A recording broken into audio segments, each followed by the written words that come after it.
The ancient stones of Wellsworth Hall had witnessed centuries of triumph and tragedy, but nothing quite like the crisis unfolding in the Duke's chambers that grey October morning. His Grace, Edward Hartley, the 7th Duke of Wellsworth, lay motionless beneath heavy damask coverlets, his breathing shallow and laboured. The room smelled of camphor and expensive cologne, mingling with the faint mustiness that clung to the tapestries adorning the walls. Outside, fog rolled across the manicured lawns, wrapping the estate in an eerie stillness that mirrored the growing dread within. Dr. Patterson, the family's long-time physician, stood beside the ornate four-poster bed, his face creased with worry. He had been the first to examine the Duke 3 weeks earlier when the symptoms began: nausea, weakness, unusual tremors in the hands. Now, despite his best efforts and an arsenal of treatments, the Duke's condition had deteriorated alarmingly. The doctor cleared his throat and addressed Lady Catherine Wellsworth, the Duke's wife, who stood rigid by the window, her slender fingers gripping the velvet curtains. Her face, usually composed and serene, betrayed barely concealed panic. Their 2 adult children, Henry and Arabella, waited in the adjoining sitting room, their hushed voices occasionally breaking through the heavy silence. By noon, 3 more specialists had arrived from London, summoned by Lady Catherine's urgent telegrams. Dr. Thornhill, an authority on tropical diseases, examined the Duke meticulously, searching for signs of exotic pathogens. Professor Kempton, a neurologist of considerable reputation, tested reflexes and observed the patient's cognitive responses with growing puzzlement. Dr. Sinclair, an expert in toxicology, reviewed every medication, every meal, every possible source of poisoning. They conferred in the library, surrounded by leather-bound medical journals and the Duke's extensive collection of first editions, their voices rising in professional disagreement. Each proposed different theories: a rare infection, a neurological disorder, perhaps even an autoimmune condition, but none could provide a definitive diagnosis. The household staff moved through the corridors with practiced efficiency, though anxiety showed in their hurried steps and worried glances. Wellsworth Hall employed 23 permanent staff members, organized in the traditional hierarchy that had governed English manor houses for generations. Mr. Pemberton, the butler, maintained order with his usual stern authority, directing footmen and ensuring the visiting physicians wanted for nothing. Mrs. Blackwood, the head housekeeper, supervised the maids with sharp eyes, though even her formidable composure seemed shaken. The kitchen buzzed with activity as cook prepared special broths and bland foods that might tempt the Duke's failing appetite, while the scullery maid scrubbed pots with unusual vigour, as if cleanliness alone could ward off whatever afflicted their master. Among the housemaids, Evelyn Clark moved quietly through her duties, nearly invisible in her black dress and white apron. At 26, she had worked at Wellsworth Hall for 8 years, progressing from scullery maid to upper housemaid through diligence and discretion. Her responsibilities included maintaining the Duke's private quarters, dusting the mahogany furniture, polishing the silver frames that held family photographs, ensuring fresh flowers adorned the mantelpiece, and tending to the fireplace that crackled softly in the corner. Unlike the other staff who whispered nervously in the servants' hall, Evelyn observed in silence. She noticed things others missed: the way the Duke's water glass remained untouched each morning, how his reading spectacles sat in the same position on the nightstand, undisturbed, suggesting he lacked even the strength to read his beloved newspapers. As more specialists arrived over the following days, Wellsworth Hall transformed into a makeshift medical conference. By the end of the first week, 20 physicians had examined the Duke, each bringing their expertise and instruments. The great house, with its high-pitched gable rooflines and ornate chimney stacks typical of English manor architecture, seemed to groan under the weight of so much concentrated worry. Carriages came and went constantly. Reporters gathered at the gates, hoping for updates on the Duke's condition. The local newspaper ran daily bulletins, and the national press picked up the story. "Mysterious illness baffles medical experts," read one headline. The family's distress became a public spectacle. Inside, tensions escalated. Henry, the heir apparent, clashed with his mother over treatment decisions. Arabella wept in her room, refusing to eat. The doctors argued amongst themselves, professional egos colliding as each defended their particular theory. Some suggested radical experimental treatments, blood transfusions, electrical stimulation, even hypnosis. Others counseled patience and conservative management. Lady Catherine, exhausted from sleepless nights and emotional strain, found herself mediating between warring factions of medical opinion. She signed consent forms for various procedures with trembling hands, desperately hoping one would work the miracle they needed. Evelyn continued her rounds, entering the Duke's chambers 4 times daily to maintain cleanliness and order. She emptied the chamber pot, changed the linens, adjusted the curtains to let in what little light penetrated the persistent fog. During these visits, she observed details the physicians, focused on their examinations and consultations, seemed not to notice. The Duke's skin had taken on a peculiar greyish tinge. His fingernails showed faint discoloration. When she dusted his bedside table, she noticed an odd film on the water carafe, and the flowers she had placed there 2 days ago had wilted with unusual rapidity. She said nothing, knowing her place in the household hierarchy. A housemaid's observations carried no weight against the pronouncements of distinguished doctors. Yet something nagged at Evelyn's mind. She had grown up in the village, the daughter of a gardener and a seamstress, and though she lacked formal education, she possessed keen intelligence and a remarkable memory for patterns. As she went about her work, polishing the ornate brass handles on the Duke's wardrobes and straightening the leather-bound books on his private shelves, she began to notice correlations. The Duke's symptoms seemed worse in the mornings and gradually improved throughout the day, only to worsen again overnight. This pattern repeated with disturbing regularity. The doctors who typically visited during afternoon rounds might not have observed this daily cycle. On the 10th day of the crisis, another specialist arrived. Dr. Whitmore, a celebrated diagnostician from Edinburgh who had solved several baffling cases. Hope flickered briefly through the household. Surely this man, with his innovative approaches and brilliant reputation, would identify the problem. Evelyn watched from the corridor as Dr. Whitmore spent hours with the Duke, emerging finally to shake his head in frustration. Even he was stumped.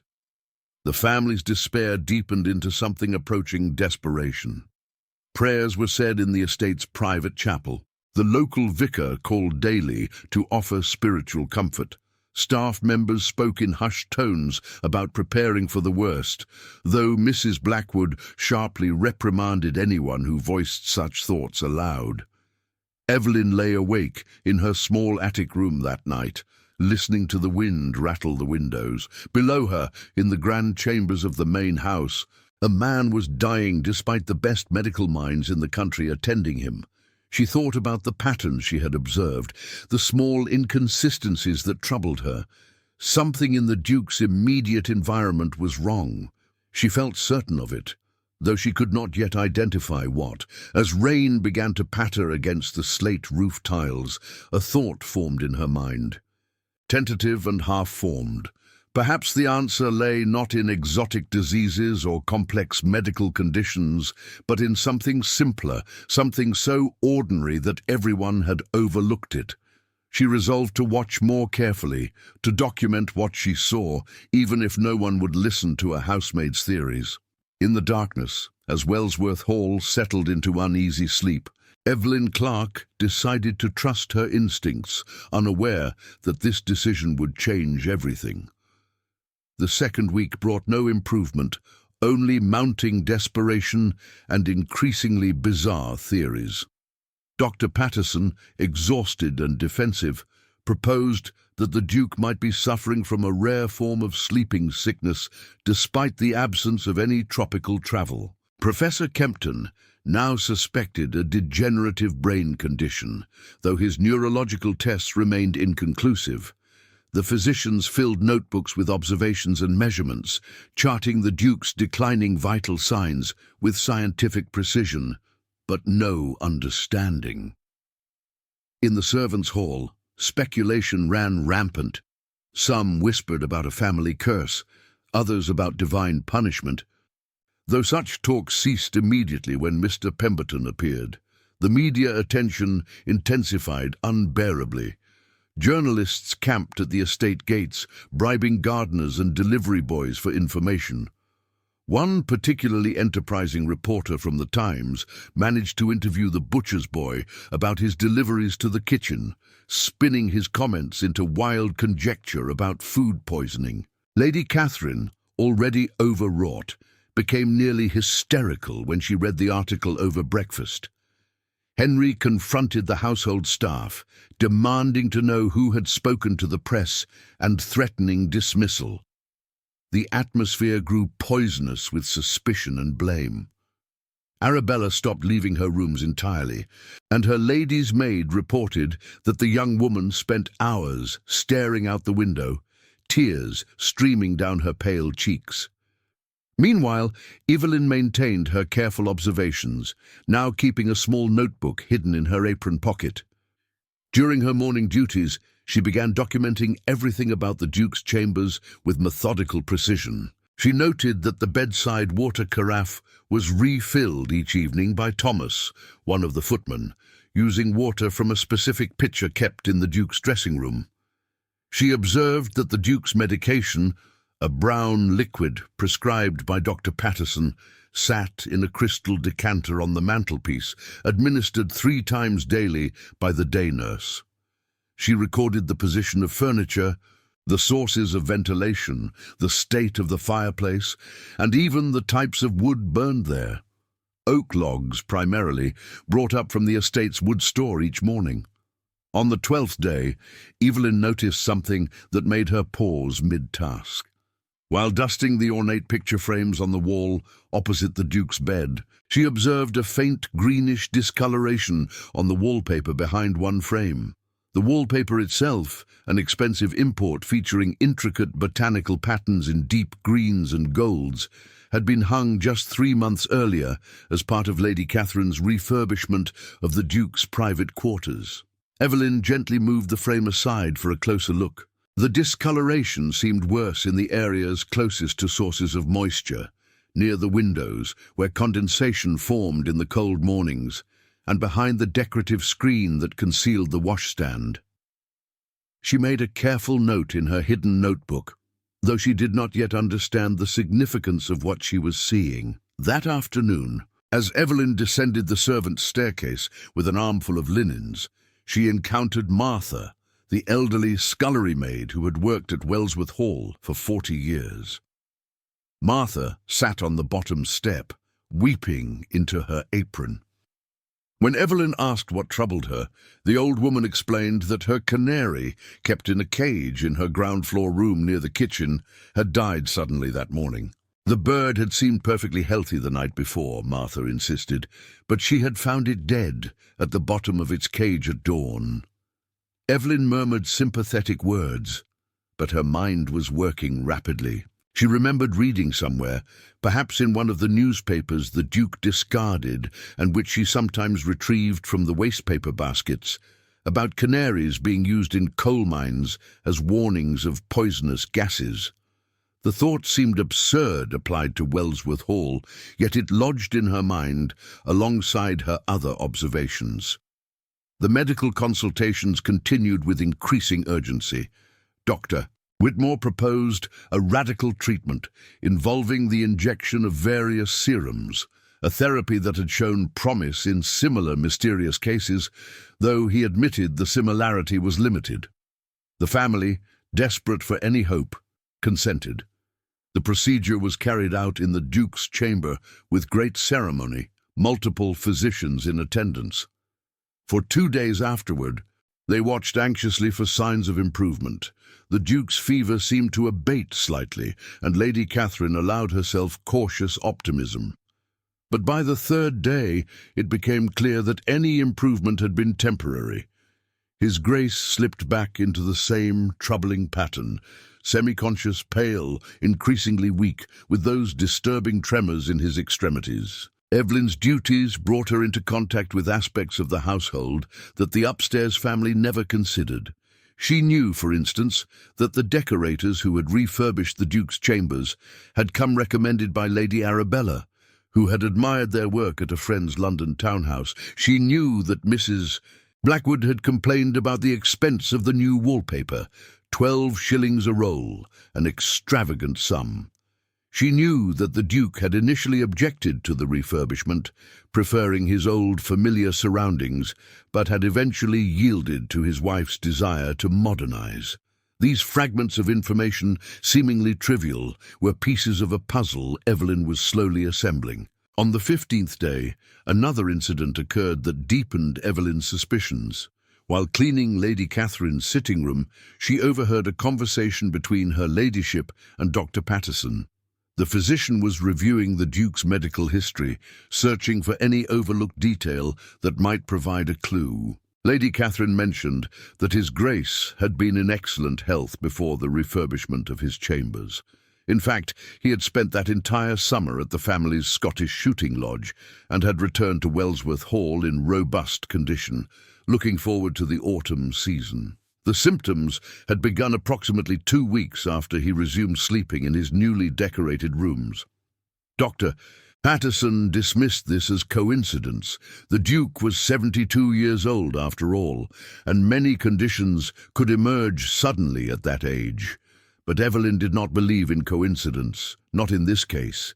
That evening, after completing her duties, she did something unprecedented and potentially dangerous to her position. She went to the estate's library. The library was technically off-limits to housemaids, but Evelyn knew that Mr. Pemberton was occupied with the evening's dinner service and unlikely to patrol the corridors. She slipped inside the vast room with its floor-to-ceiling bookshelves and began searching. She was looking for information about wallpapers, about decorating materials, about anything that might explain the pattern she was beginning to perceive. After nearly an hour of searching, her hands shaking with nervousness about being discovered, she found a medical journal that had been left on one of the reading tables, presumably by one of the visiting physicians. She paged through it carefully, understanding perhaps half of the technical language. Then her eye caught an article about a case in Germany the previous year, a family made ill by wallpaper containing arsenic-based pigments. The article explained that certain green dyes used in wallpapers and fabrics contained copper arsenite, which could release poisonous arsenic gas in damp conditions. The symptoms described, nausea, weakness, tremors, skin discoloration, matched the Duke's condition with alarming precision. Evelyn's hands trembled as she carefully copied relevant passages into her notebook. Arsenic in wallpaper. It seemed almost medieval, absurdly old-fashioned for 1924. Yet the article was recent, published just the previous year, and it described multiple documented cases. The German family's illness had baffled doctors for months until a chemist, examining their home for an unrelated reason, had tested the wallpaper and discovered dangerously high levels of arsenic. Once the wallpaper was removed and the rooms thoroughly cleaned, the family had recovered completely. Evelyn read the passage 3 times, committing it to memory. Could something so simple really have been overlooked by 20 distinguished physicians? She returned to her attic room that night, with her mind racing. She had information that might save the Duke's life, but she faced an almost insurmountable problem. She was a housemaid, virtually invisible in the household hierarchy. How could she possibly get anyone to listen to her theory? If she approached Dr. Patterson or any of the specialists directly, she would likely be dismissed out of hand, possibly even terminated for impertinence. If she went to Mrs. Blackwood, the housekeeper might be sympathetic, but would never dare approach the family or the physicians with such a suggestion. Mr. Pemberton was strictly orthodox about maintaining class boundaries and would certainly rebuke her for overstepping. Evelyn lay awake, listening to the sounds of the great house settling around her. The creak of old timbers, the whisper of wind through chimneys, the distant sound of voices from the servants' quarters below. She thought about the Duke, whom she had served faithfully for 8 years. He had always been a kind master, never harsh with the staff, generous at Christmas, genuinely interested in the welfare of his employees. She remembered how he had personally ensured her brother received medical care when he had been injured working in the estate's stables 3 years ago. His Grace had even paid for a specialist from London. The Duke was a good man, and he was dying while she possessed information that might save him. By morning, Evelyn had formulated a plan. It was risky, potentially disastrous for her position, but she could see no alternative. She would need allies, staff members she trusted, who might help her get this information to someone who could act on it. She thought of James, the under-gardener, who was courting her and would do much to help her. She thought of Mrs. Cooper, the cook, who had a good relationship with Lady Arabella's personal maid. She thought of old Mr. Henshaw, the estate manager, who technically stood outside the usual household hierarchy and who had the Duke's ear on estate matters. Piece by piece, she would build a network, gather support, and find a way to make someone listen. As she dressed in her plain housemaid's uniform and pinned her hair into its usual severe bun, Evelyn Clark steeled herself for what was to come. She had found the truth hidden in plain sight. Now she had to find the courage to speak it, regardless of the consequences to herself. The morning of the 17th day brought a cold rain that matched the household's bleak mood. The Duke's condition had deteriorated further overnight, and Dr. Patterson confided quietly to Lady Catherine that they should begin preparing for the possibility of the worst outcome. Her ladyship collapsed into her armchair, pale and hollow-eyed, while Arabella's sobs could be heard throughout the upper floors. Henry retreated to the estate office, unable to face his father's impending death. The 20 physicians, having exhausted their collective knowledge and experimental treatments, began to disperse back to their various hospitals and practices, leaving behind only Dr. Patterson and 2 specialists who remained out of professional duty rather than hope. Evelyn moved through this atmosphere of defeat with quiet determination. During her morning duties in the Duke's chambers, she conducted a more thorough investigation. While the day nurse sat dozing in her chair and the Duke lay in a semi-conscious state, Evelyn carefully examined the wallpaper more closely. Using a small penknife she had borrowed from the kitchen, she scraped a tiny sample from behind the wardrobe where it would not be noticed. The wallpaper's green pigment came away on the blade in minute flakes, which she carefully wrapped in a piece of cloth and tucked into her apron pocket. She also noted that the areas of the wallpaper showing the most discoloration were those most exposed to the room's dampness. The persistent fog and rain of an English autumn had created ideal conditions for whatever chemical process might be releasing poison into the air. That afternoon, during her brief rest period, Evelyn approached James in the garden's tool shed, where he was organizing spring bulbs for winter storage. James, a solid young man of 28, with honest eyes and calloused hands, had been courting Evelyn for the past 6 months with intentions toward marriage. He looked up in surprise as she entered. Their courtship was conducted with strict propriety, and an unmarried woman entering a man's workspace could provoke scandal, but Evelyn's expression told him this was no ordinary visit. She closed the door and quickly explained her theory about the wallpaper, showing him the article passages she had copied and the sample she had collected. James listened with growing amazement, turning the cloth-wrapped sample over in his large hands. He was not an educated man in the formal sense, but he understood plants and their poisons well. Gardeners learned early which plants were dangerous, which could sicken or kill. The idea that a pigment in wallpaper could do similar harm did not seem implausible to him. He agreed immediately to help, though he shared Evelyn's concern about how to get anyone in authority to listen. They discussed various approaches, weighing the risks of each. Finally, James suggested his uncle, who was a chemist in the nearby town of Marlborough and might be able to test the wallpaper sample to confirm whether it contained arsenic. Evelyn seized on this idea. With concrete proof of poison, they would have something undeniable to present. James agreed to take the sample to his uncle that very evening on his half-day off. Evelyn returned to her duties with the first real hope she had felt in days. She moved through the afternoon tasks with mechanical efficiency, preparing the drawing room for afternoon tea, helping Mrs. Blackwood with the inventory of the linen closets, assisting the other maids with the daily turn-down service. All the while, her mind worked furiously, planning the next steps depending on what the chemist might find. That evening brought an unexpected development. Lady Arabella, driven by desperation and sleeplessness, decided she wanted to remain at her father's bedside through the night. This disrupted the usual routines. The night nurse would need assistance.